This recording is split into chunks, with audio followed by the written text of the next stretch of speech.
这可能是你的真实皮肤，法令纹、口角囊袋、面部凹陷、毛孔粗大、越来越深的眼角纹、抬头纹、木偶纹、发腮。想要改善上面这些问题，很多人的第一个反应就是该买美容仪了。但是你很快会发现，市面上的美容仪特别多，有电流的、射频的、LED 光的、红光、黄光、蓝光、绿光，还有超声、离子导入、微针、水光灌注，这一大堆美容仪，他们都说自己能解决上面的这些问题。而且关键是，这么多皮肤问题和这么多美容仪，它们之间的这个对应关系还是1对多甚至多对多的关系。比如说射频仪，它说能去法令纹，能防垮脸，能淡抬头纹等等。但如果你去搜“去法令纹”这几个字儿，它出来的还有红光仪，还有电流仪，还有超声波仪。所以说，准确的选择美容仪这件事儿，难度一下就变大了。其实吧，在这么多美容仪和这么多皮肤问题的中间，它还有一层逻辑。所有的美容仪，它之所以会对应上那么多皮肤问题，它都是从中间的这层逻辑衍生出来，用逻辑推理出来的。看完今天的视频，你就能知道中间的这层隐藏逻辑它是什么，你就能明白一台美容仪它真正能干什么，它为什么能做到这些。所以我们不聊复杂的设备参数，不聊原理，而是换个角度，从你的皮肤问题入手，点破中间的这层隐藏逻辑，让你搞明白如何选择自己适合的美容仪。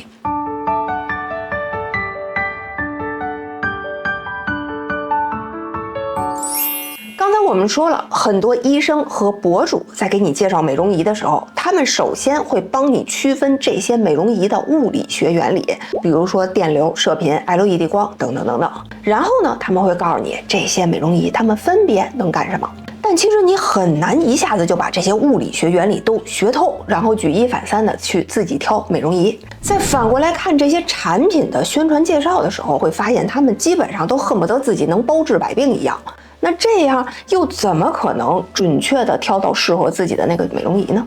我们开门见山地说，我们之所以不知道该如何准确对应，就是因为在皮肤问题和美容仪它们的中间还有一层隐藏逻辑，这层隐藏逻辑就是深度层级。举个例子说，我们的皮肤问题，比如说毛孔粗大，比如说发腮、长皱纹，这些问题它们都有一个专属于自己的发生深度。比如说毛孔粗大，它发生于皮肤的这个最表层表面。那像发腮垮脸呢，它们可能发生在比较深的地方，像筋膜层。巧的是，各种类型的美容仪，它们也有专属于自己的作用深度。比如说射频仪发生于真皮层，而电流发生于肌肉层。只有问题和解决方案，它们两边对应的深度层级对齐了，才能像真的一把钥匙开一把锁一样解决这个问题。其实很多人听到这儿可能已经有点恍然大悟了，一下就明白我后面要说什么了。所以下面的内容虽然信息量巨大，但是呢逻辑非常简单。我们接下来就说一说这个深度层级一共分为几层，它们每一层都对应什么皮肤问题，每一层都可以用什么样的美容仪来解决它，同时揭开那些智商税产品和虚假宣传它们都是什么。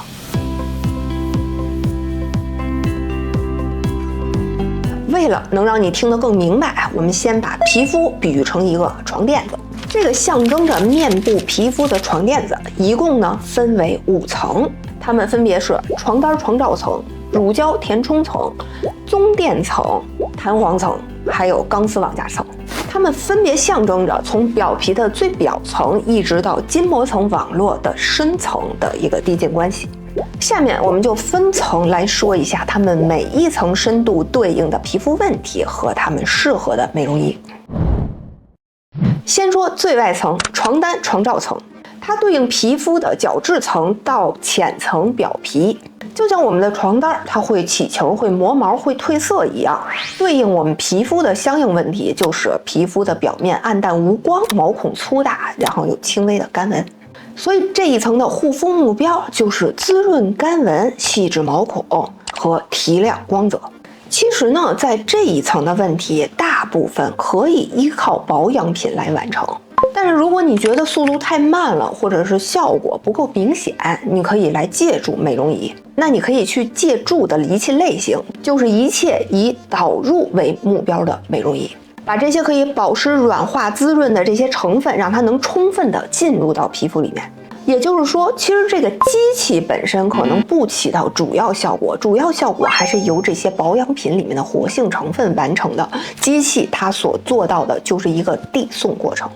那不同类型的导入仪的话呢，按照它的效果和速度排名如下：高压灌注仪约等于电脉冲导入仪，大于微晶水光，大于离子导入，大于喷雾助氧仪。那这个喷雾助氧仪就是智商税，我们后面再说。首先呢，这个高压灌注仪啊，它看起来跟那些喷雾器、助氧仪看起来都是喷水，像是一个东西，但其实从原理上、还有参数上以及效果上来看，完全不一样。举个例子，比如说典型的灌注仪，像 Nomi 的灌注仪，咱们看它的这个参数，它的射流速度可以达到15.9米每秒，相当于什么呢？就是你洗车的那个高压水枪的缩微版。这个冲力它其实是非常强劲的。那这些液滴呢，可以借着这个冲劲儿冲开角质层屏障，直接进入到皮肤里面，类似于它可以帮你的这个皮肤呢给这些成分暴力进货。但其实灌注仪这个品类在市场上也有挺多种类型的啊，各种参数的都有。如果你觉得 Nomi 太贵的话，你也可以选稍微弱一点的类似的水光仪，比如说在听妍这个牌子就有一台。它的工作压强呢是65千帕，虽然达不到 Nomi 的这个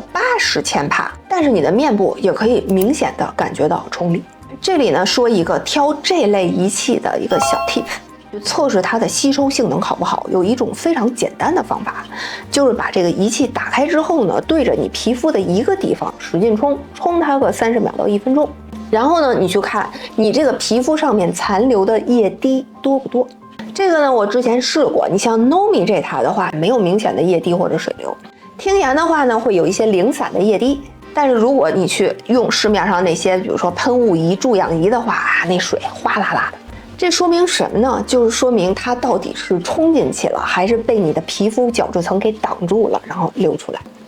那如果我们拿不到设备的仪器试不了的话呢，我们就看一个关键参数，就是工作压强。我之前看过一些临床研究方面的文献，它这里说呢，由于咱们的皮肤屏障它是有弹性的，所以当这个水流的这个冲力啊，这个压强比较低的时候，那你这个冲过来的所有的动能会被皮肤的这个弹性形变所吸收。也就是说，当压力太小的时候，我们皮肤像个蹦床一样，把这个水珠又给崩回去了，它就不会因为这个冲力产生缝隙，让东西进去。所以这个压强必须要达到某一个数值，你才能真正的吸收这些成分。虽然没有文献表明具体这个数值的数字是多少，但是我想说，你看那些助氧仪，它标多少千帕呢？10千帕、20千帕，那这个就是智商税，这就不可能进去。这个咱们就不用再看了。然后我们说说第二种电脉冲导入仪。电脉冲呢，它就是说不是靠压力去冲，而是靠瞬间产生的这个微电流去把这个皮肤的表面打出一堆孔，促进这外面的物质吸收进去。这一类的话，市面上这些带这个各种促吸收头的美容仪，它只要它说了我带有电脉冲促渗技术或者电脉冲导入技术的基本上都符合要求，都能达到这个促吸收的目的。比如说雅萌这个品牌有一台 M22， 它里面所宣传的这个 DYHP 技术和 DWHP 技术，这两个技术都属于电脉冲导入。还有呢，像吉蒙也出过电脉冲导入和微晶导入两种不同的导入头，这个里面的这个电脉冲导入头也属于电脉冲导入技术。另外我再说一下，当你去搜索电脉冲导入仪的时候，你可能会搜到的两个雷点。一个呢就是 EMS 微电流仪，还有一个呢就是叫做高频放电仪，像德玛旺的高频放电仪。这两类仪器它都不是电脉冲导入仪，不作用在这一层，它不促渗，这个大家注意一下。灌注仪和电脉冲导入仪其实都属于导入这个层面它的这个能量层级比较强的仪器，但是如果这两种你都嫌贵，咱们还有一个稍微性价比高一点的中等生，就是微晶导入仪。微晶导入仪呢，就是以前我们在脸上滚的那种金属滚针，滚完了血淋淋那种的，把它做成了更小、更温和、更细、更硬、更安全的一个形式。它呢是用硅材料做的微小的微针，拿显微镜看的话，就像一个一个的金字塔。但是这个东西其实本质上还是微针，所以说它的效果还是属于纯物理破防式的。但是这东西呢，用起来真心挺累的。因为呢，你得先涂精华，涂完了以后再把这个导入仪往上扎，跟盖章似的往上扎。你一边扎，你这个精华呢就一边流，这个场面就很容易非常的狼狈。那这里我就要特别提示大家一个雷点，就是有些微晶导入仪呢，它号称升级了，升级之后加了一个什么呢？加了一个负压，叫做负压微晶，就是说你在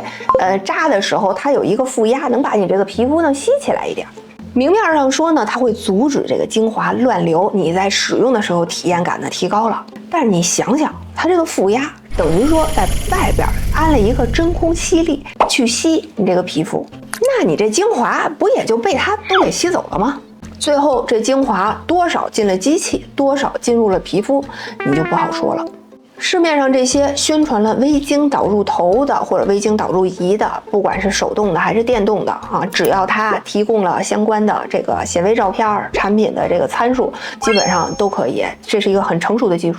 最后说一下离子导入，离子导入它的原理呢也很简单，就是利用同种电荷相互排斥的作用。比如说，如果你涂抹的这个精华带负电，它就把这个离子导入仪呢开负电模式，利用相互排斥的作用，把它给拱进你的皮肤里面。这种方式呢虽然很经典，很多日系的美容仪呢现在还带有这种离子导入的这个相关的导入头。但是现在我们来看的话，这种方式其实它局限性也是比较大的。首先呢，它对带电的成分效果才更好。那如果你这个成分不带电，那你这个效果一下就大打折扣了。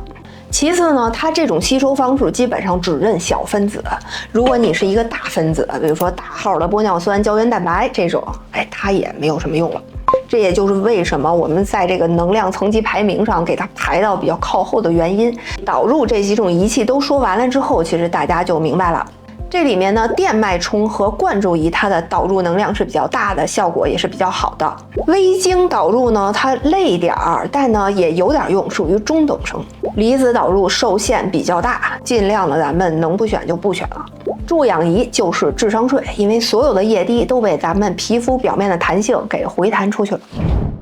第二层，也就是床单床罩层的再往里一点儿，就是乳胶填充层，对应我们的表皮深层到基底层这一层。如果这一层发生问题，比如说乳胶填充层这个填充料变少了、流失了，那我们的皮肤的饱满度就会下降。这其实属于比较浅层的抗老动作，大部分呢就出现在那些25到35之间，30岁上下。看起来呢，就是这个皮肤虽然没垮，但是就说不上来哪儿松了。整体来说，就是皮肤变得粗糙了，不再细腻了。所以这一层我们的核心目标就是阻止这些填充物的流失，阻止皮肤变薄，让皮肤看起来均匀。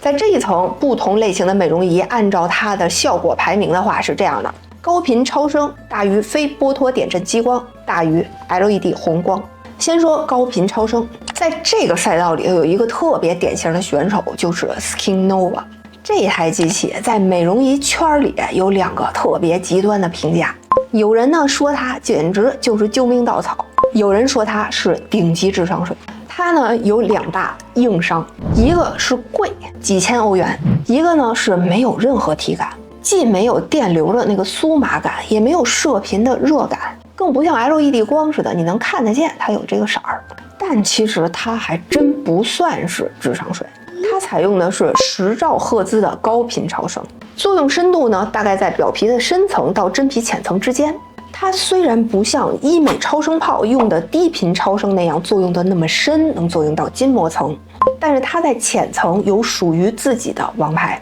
第一张王牌就是它能把号称胶原蛋白拆迁大队的金属蛋白酶给抑制了。当我们去熬夜、日夜劳累、日晒等等这些不良的生活习惯的时候，就是自由基还有体内的炎症都会促进我们身体里面分泌大量的金属蛋白酶。那这个金属蛋白酶带来的副作用就是会直接把这个胶原蛋白给拆掉、分解掉，时间一长，我们的皮肤饱满度就下降了。但是这个10兆赫兹的高频超声呢，就恰好是可以抑制金属蛋白酶活性的频率。它抑制了金属蛋白酶的活性，保护了我们的胶原蛋白，让它减少了分解，保护了我们的皮肤的弹性和饱满度。那高频超声的另一张王牌就是这个频率可以去唤醒我们皮肤细胞里面的金牌维修工，叫做热休克蛋白。这个热休克蛋白呢，就像一个救火队员。当我们的皮肤细胞受到各种刺激和伤害的时候，它就会出来到处灭火。它通过维护细胞的这个环境稳定呢，来修护我们的皮肤。所以说完这2张王牌，你再看这台仪器，它是智商税吗？它不是。但是如果你把它跟超声炮比，你希望让它来提拉你的法令纹，提拉你的轮廓，那它是智商税。但如果你需求的是我想让皮肤变得更有弹性、更饱满、更稳定，那它正好使。当然前提是您的钱包有这个预算。那如果你的钱包里没有这个高频超声的预算，还有一种效果也是相对比较好的方式，就是非波托式点阵激光。它有一个很通俗的名字叫耳光肌，因为它使用的时候，你的感觉就像被扇了大嘴巴一样火辣。它的原理就是在你皮肤的这个表皮层到真皮层之间这个地方，用激光打出几千个微小的热损伤孔。这些微小的伤口会促使我们的皮肤触发伤口愈合级联反应。这是什么意思呢？就是说利用我们在伤口附近的健康组织来完成修复、重塑和重新填充的作用。此时呢，在这个伤口附近的皮肤，它的胶原的生成率会增加，它的弹性纤维也会被优化，皮肤的这个间质也会增加。不光呢会把这几千个小孔给填平，还会多生产出来一些。那这顺便多生产出来的这些，就把之前因为衰老留下的空隙就一块填一填，填完了之后，你的皮肤就显得更饱满了。举个例子来说，比如说像 Tria 他们的耳光肌，就是在1440纳米的这个波长，正好呢打到皮肤的表皮深层到真皮浅层这个深度，使用360到500毫焦的能量区间，在这里面打上一堆微小的热损伤孔，而且整体呈这个36束盖装式的巨刃式输出，这就是典型的我们说的非波托性点阵激光的一台设备。所以看耳光肌，它的优点就是不论是从文献还是从实际的体感来说，它都是真实有效的。但是它的缺点呢，就是它疼。所以我们在选这个耳光肌的这个机头的时候，就要格外的去注意，让尽量选覆盖面积稍微偏大的。我做一个不恰当的比喻，就像挨这个大嘴巴子。如果你呢现在挨一下就完事儿了，你还能挺得住。但是如果你这个手不够大，你是一小手，你可能得挨100下，你就挺不住。如果呢你一次，比如说我一次能打100个孔，那我们整张脸可能打一会儿就打完了。那如果你一次只打1个孔，你可能一下打半个小时、1个小时，你才能把一张脸打完。这个呢你就挺不住。所有坚持不下来的美容仪，它都是智商税，它是不会看到效果的。如果你觉得被扇耳光实在是疼，而且呢兜里也没有钱去买这个 SkinNova 这种高频超声的话，我们可以看看最后一种方式，就是 LED 红光。LED 红光它呢属于温和充电，它利用特定波长的光子穿透皮肤进入到表皮的深层，然后呢被皮肤细胞里面的线粒体接收吸收到。那你想，线粒体就是我们皮肤的发电站，我们皮肤细胞的电池。那这红光一照呢，咱们皮肤细胞的这个发电站就开始加班工作。它呢会产生大量的 ATP， 也就是三磷酸腺苷一种能量物质，让我们的这一堆成纤维细胞就呼呼的就开始生产胶原蛋白了。那你想啊，它这个动力足了，你充电充的多了，生产的多了，皮肤的弹性不就增加了吗？而且红光它有一大优点，安全无痛，普适性广，而且性价比高。但是呢，它也有自己的缺点，一个是速度比较慢，不照个2-3个月可能看不到特别明显的变化。还有一个呢，就是它有点挑皮肤。如果你是黄褐斑非常多的这种皮肤，那我们尽量不要去照红光。因为呢，黄褐斑它本来就是因为皮肤受到刺激、受到各种光热刺激而产生的。如果你给它加大这个光热刺激，就会加重黄褐斑。下面说几条挑设备时候的小 tip。我们买 LED 红光美容仪的时候，不能只看能发光就行，还要看下面几个关键参数。一是要看波长，这里面呢有2个比较有用的波长数字，大家要记一下。一个是633纳米的红光，它呢主要管光泽度还有代谢。还有呢就是830纳米的近红外光，它呢是真正给这个线粒体促进发电产生胶原的关键。而这2种红光呢，一般也是黄金搭档，同时出现效果最好。比如说我们之前讲 PDRN 那期的时候说过一个搭配 PDRN 水光用的一个导入棒，里面用到的就是近红外光和红光的2者的结合。除了看波长之外，第2点我们就要看照度，这个参数非常关键。它就好比我们用保养品的时候，里面那个活性成分的浓度是多少。如果照度不达标，那照了就是白照。一般来说，真正的有效能量要达到30毫瓦每平方厘米以上，才能确保这个光子能喂到皮肤的这个细胞里面。这里面还有一个很大的避雷点，之前呢就有很多朋友问我大排灯这个设备，一买呢一整面特别大，你就觉得呢坐在这一排灯前面，我的全身皮肤都照到了，我就都能起效。但是如果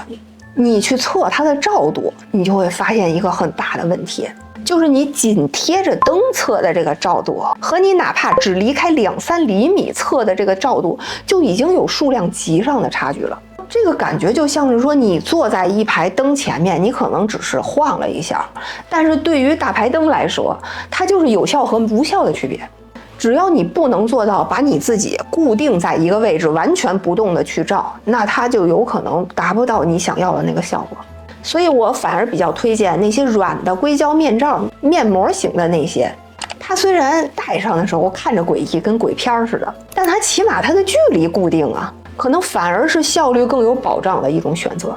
这里呢有很多品牌都有相关的面罩仪，比如说 Current Body、Onilux、Amiro 都是不错的选择。最后再提示大家一点，对红光心动的一定要记住，它速度比较慢，你不照个2-3个月，你是看不到肉眼可见的变化的，一定要坚持住。既然讲到红光呢，也再稍微的说一下黄光和蓝光，因为它们呢经常是全家桶式出现的，而且也是作用在这一层。黄光呢一般在590纳米左右，它是皮肤的气色滤镜，因为黄光呢具有促进循环的作用，所以它可以帮助黑色素代谢，也可以帮你消水肿。经常呢，黄光和红光会捆绑销售，因为皮肤的循环系统这个加强了之后，你就会显得气色好。这样红光和黄光同时照的时候，你就会感觉起效速度比单独照红光要快。毕竟呢，皮肤的饱满度是轻易不会那么容易感觉出来的，但是气色稍微有点变化，一眼就看出来了。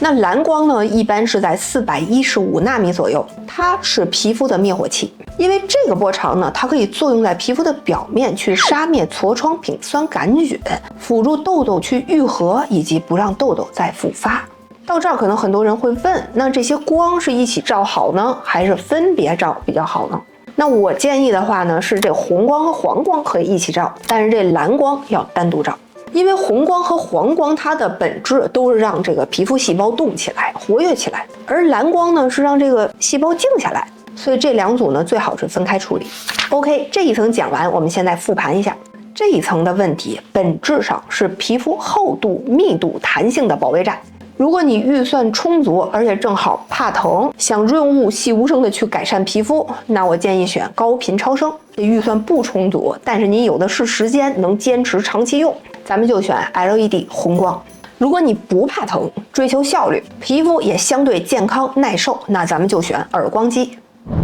第3层就是指这个乳胶填充层下面会有一层定型支撑用的棕垫层。这个棕垫层呢，一般对应我们皮肤的真皮层。这一层发生问题的时候，比如说这个棕垫断裂了、变薄了，就对应着我们真皮层的胶原蛋白断裂了、流失了。此时呢，我们会出现肉眼可见的真性皱纹，比如说像法令纹、像抬头纹、泪沟纹、木偶纹等等。那这一层我们用美容仪的核心目标就是让这个胶原蛋白重新生长出来，把这个皱纹给它支棱起来，把它撑得淡一点。想要达到这种目的，核心就是射频仪。那不同类型的射频仪，它的能力排名大概如下：多频变频多极射频大于普通多极射频大于双极射频。简单概括一下，就是我们在这里面尽量选它会变频的，变得越多越好，越多极越好。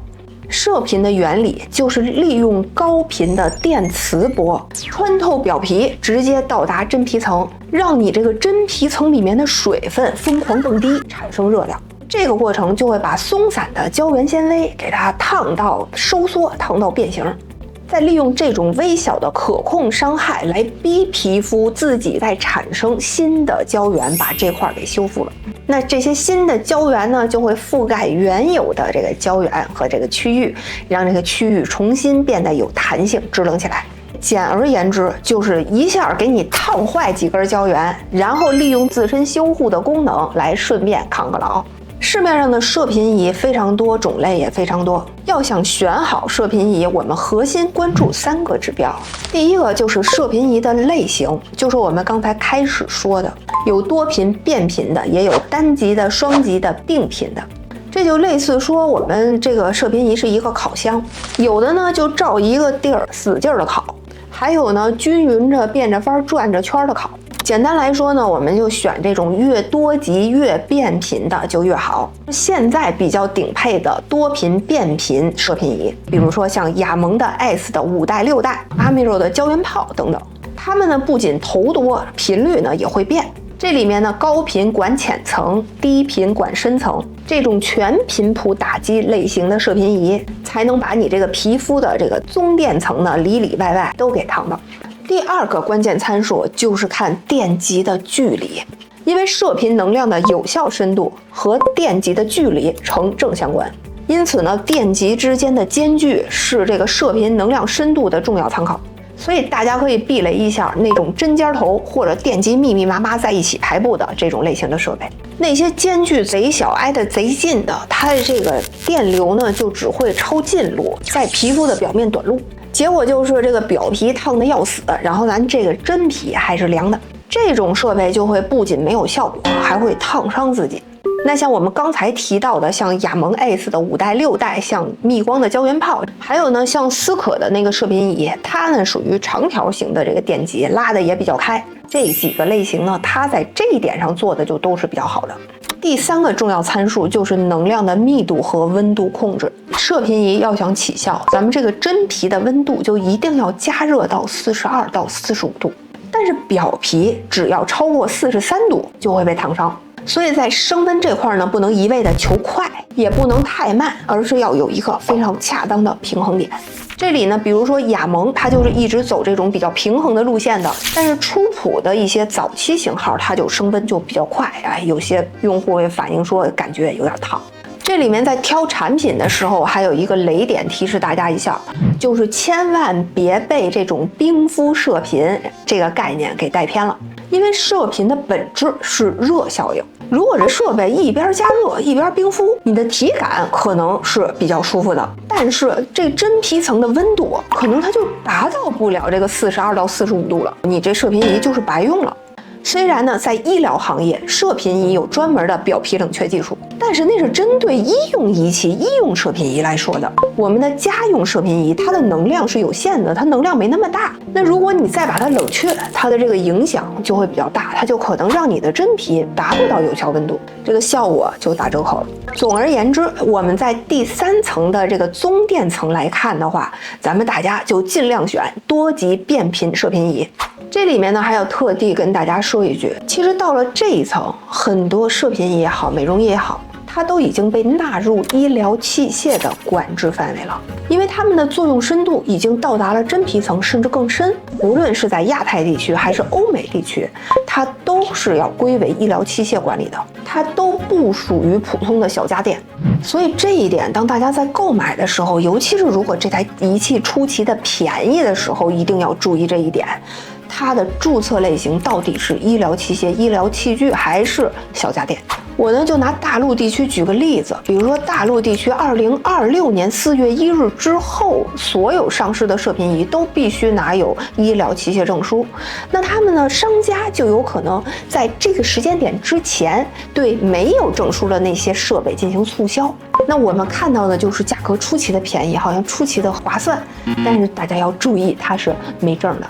第4层就是床垫的弹簧层，对应到我们的皮肤，就是在皮肤下面的肌肉层。如果肌肉的张力下降了，面部的支撑感就会降低，我们对于表情的支撑力就会下降，看起来这人的精气神儿就没了。此时呢，还会觉得苹果肌下垂，人呢就显得更老了。那这个时候，我们使用美容仪的核心目标就是让这个肌肉重新发力，让这个弹簧层多几根弹簧，把这个表情重新撑起来。所以这层美容仪涉及到的核心技术就是 EMS 微电流技术，能力排名大概如下：变频高压 EMS 脉冲大于基础微电流。不过呢，有一句丑话，咱们先说到前面，就是这肌肉张力下降这件事儿，即使是利用电流，也是无法永久性改善到你下降之前的那个状态的。这个美容仪对于肌肉层的作用，它是有时效的。有些比较微弱的微电流呢，它的时效可能是1小时，可能是半天，可能是1天。比较强的呢，可能撑个几天到1礼拜。所以说呢，不管你使用哪一种的微电流美容仪，你都需要一定的使用频率，比如说1周2次。在这个前提下，再结合一些力量训练，还有合理的饮食结构，才能去较好的保持你的这个效果。所以说，如果你想用一次就一劳永逸，那是不可能的。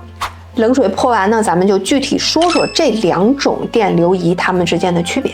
首先呢，这2种方式它们的核心底层技术都是 EMS 微电流技术。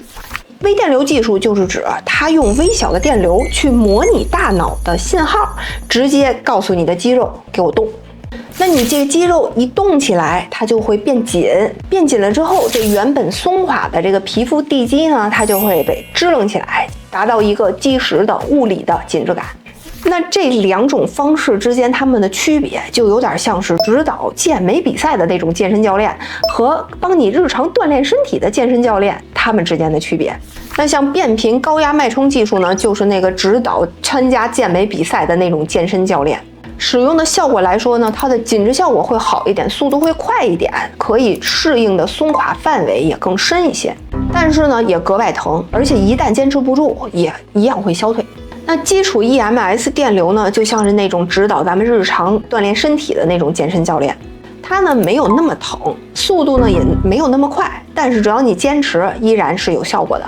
如果一个从来不运动的人上来就找健美比赛的教练来贴脸开大，那我们的肌肉一定会被拉伤。对于选电流型的美容仪也是一样的，如果呢你现在的这个松垮程度本身就比较浅，而且从来没有用过电流仪，你一上来就用最高档最强的高压变频脉冲式的，你的皮肤一样也会受伤。那当皮肤伤了敏感了，你就没法坚持使用这个美容仪，就是白买，就是智商税。市面上这些电流原理的美容仪，像基础电流仪这种类型已经没有以前那么火了。比如说 NuFace 或者以前的一些就是这个样子的带滚轮的这种电流美容仪，它们其实都在逐渐的退出市场舞台。它们的缺点就是这个电流呢会比较单一，当电流单一的时候，用久了你就会发现你的肌肉会有耐受性。一旦这个肌肉耐受了，它的这个效果就会减退，就不那么管用了。变频高压脉冲电流仪呢，算是目前这个技术的高配置。比如说像雅萌 ACE 5代、6代搭配的电流呢，就是变频高压脉冲式，它的电流非常密集，有那个明显的抓肉的感觉。还有呢，像宙斯2代，它的这个电流感也非常强劲。以及蜜光的胶原泡等等，各种类型的这个美容仪，它都有可能带这个功能。这类的电流呢，它会一会儿快，一会儿慢，一会儿长，一会儿短。变着法儿的去虐你的肌肉，来维持它的紧绷，维持它的这个紧致度和支撑度。这里呢有一个挑产品的踩雷点，跟大家提示一下。如果你现在打算购入这个微电流类型的产品的话，一定要注意作用深度。那有的电流仪呢，它其实电流挺大的，但是你并没有肌肉被牵拉的感觉。如果没有这个拉动感，只有电流的刺痛感，就说明它的作用深度没达标。那这种你不管用多久，它都不会提拉你的面部，它是没有效果的。所以总结一下来说，到了第4层，我们的选品策略就是变频高压脉冲型电流仪是首选，其他的就可以先不看了。如果你想让苹果肌归位，给你垮的脸稍微紧一紧，电击疗法就是最有效的。下面我们说最里面那层，就是床垫的钢丝网架结构层，它对应的是面部的筋膜系统和韧带结构系统。如果我们这一层的张力下降，固定力变弱，那整个面部的软组织就会因为重力的影响往下移，出现发腮，出现口角囊袋，出现面部轮廓变得越来越模糊不尖锐，面部的整体曲线就都滑坡了，脸呢就垮了。其实到了这一层，我们实话实说，仅仅依靠美容仪或者依靠美容仪加保养品，已经不能达到我们想让它达到的护理目的。到了这个深度，其实只有医美手段才能称得上是有效手段，而美容仪在这一层的核心目标就是去维持医美带来的效果。咱们面部最深层的这一层钢丝网架呢，大概在皮下4.5毫米左右。医美项目里呢有2员大将，一个叫超声炮，一个叫热玛吉，就是专门针对这个深度去作用的。超声炮呢类似于点焊，它利用精准的超声波在你这个筋膜层烫出一个一个的热凝固点，以此呢来让这个整张钢丝网呢去定型它的这个拉力和形状。而热玛吉呢，它属于射频的这个原理，但它属于更高能量级的射频，它就是在这个皮肤的这筋膜系统深层大面积加热，有点像呢把你这个抛松的棉花给压实了的过程。可惜的是，这2种医美项目它都不属于一劳永逸的，它都会随着时间的推移，慢慢的就消退。而我们在这个阶段用的美容仪，就是帮助这个效果维持的时间更久的。那在维持能力上，不同的美容仪也有一个能力排名，就是家用聚焦超声大于高阶强效 EMS 脉冲。除了这俩以外，其他的所有手段都没啥用，都是智商税。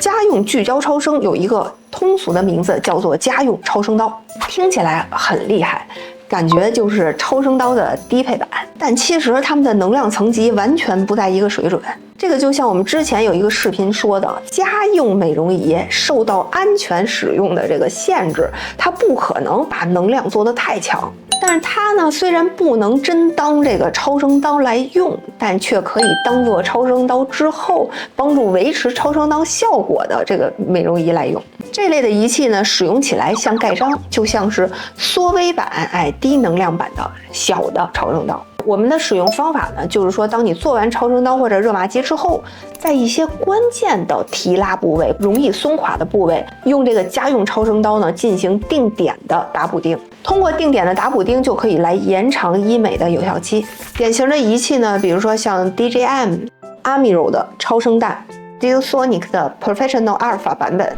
它们都有呢4.5这一档，就是对应的我们皮下4.5毫米的这个筋膜层和韧带网络。那如果没有预算买家用超声刀的呢，还有一种也可以去用，就是强效 EMS 脉冲。它们呢是通过比较强的肌肉收缩来带动的间接的去锻炼这个韧带和筋膜层，帮助这一层维持它的弹性，来维护住这个医美项目之后的效果。典型的仪器呢，比如说像宙斯2代、雅萌的 ACE 系列等等，都带这个功能。除了这2种比较强悍的类型以外，其他的这个各种原理的手段在这一层就没有什么效果了。我建议呢，就是可以省略掉，咱们就不用看了。我们讲了这么多原理，还有选品逻辑，到这儿呢，我还想再多说2句，就是我个人其实是比较推崇要优雅的老去的，因为呢，自然规律它就是自然规律。当我们逆流而上的时候，一定是要付出代价的。你像我们皮肤的前4层，从表皮到肌肉，它呢其实都处在一个新陈代谢活动比较高的这么一个状态里面，它就像是年轻的士兵，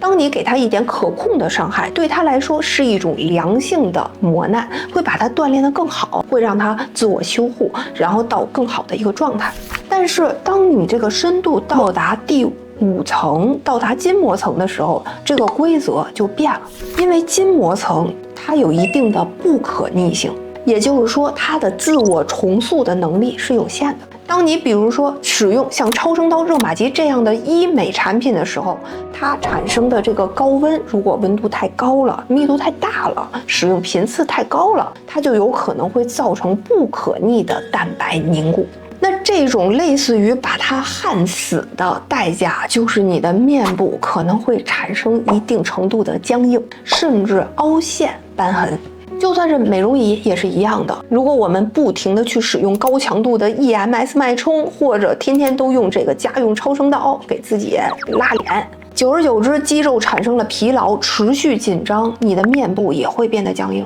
所以我觉得呢，其实到了第5层，或者说我们整个的这个抗衰，它并不是说要越多越好的，而是要精准，要克制。抗衰的本质不是把咱们的皮肤、把咱们的脸蛋折腾到极限，而是在不破坏它原有生态系统、原有自我修护能力的前提下，帮它推一把。所以如果你的脸上已经感觉到了莫名其妙的僵硬感，或者皮肤变薄了、变脆了、变不稳定了，那就说明此时你对它下手下得太重了。那我们这时候，我们一切的保养手段，我们所有的美容仪都要退回到第3层，往更浅去的层级，去给它维稳，去改善它的状态，给皮肤一点时间去消化这些伤害，这才是我觉得真正的长久的抗衰之道。